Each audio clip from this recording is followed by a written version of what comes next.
Okay. Okay.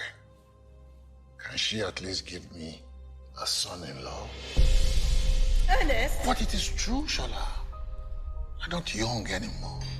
You know, and some to hear is a fine young man.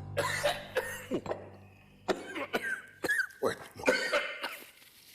I'm sorry. With the two of them together, I can rest easy and know that my company is in good hands. Can we just eat, please? Of course. Shola, Nico, pass here the pancakes.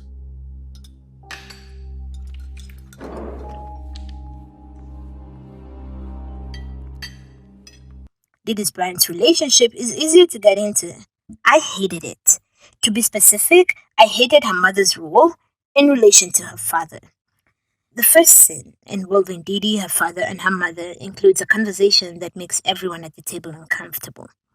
Didi's father, in what appears to be something he does often, devalues Didi's work at the NGO that helps abused women, and then follows that with matchmaking between Didi and Somto, a lawyer who works at his law firm. Instead of saying anything in defense of her daughter, Didi's mother, Shola, walks off in a huff. Didi's dad does this devaluing of her work again, this time when they're having lunch with Raj and his mother. Still, Shola, Didi's mother, does not speak up in defense of her daughter. It's Raj's mother who does it and calls out Didi's father for his sexist views. You have raised a fine, respectable young daughter. Thank you. And she's doing some very, very noble work. And by noble, you mean? She's working in Leela's NGO. It's commendable work she's doing. What will be commendable is for my daughter to ensure that my legacy lives on and get me an appropriate son-in-law. Oh, Lord. What he means is that he would have preferred a son-in-law in the legal profession.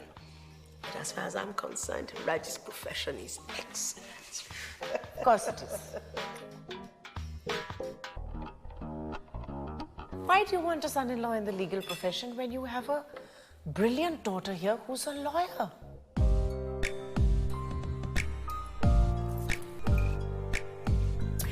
You know, for running such a big law firm, you're not a very smart man.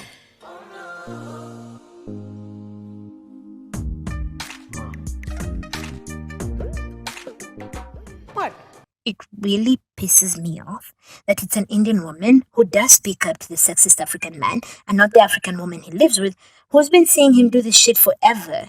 It would have been better for me if it was Didi's mother who'd finally had enough and told her husband off instead of some racially contentious scene where it's an Indian woman who calls out the African man. Anyway, back to Raj and Didi. I give it a year. Max.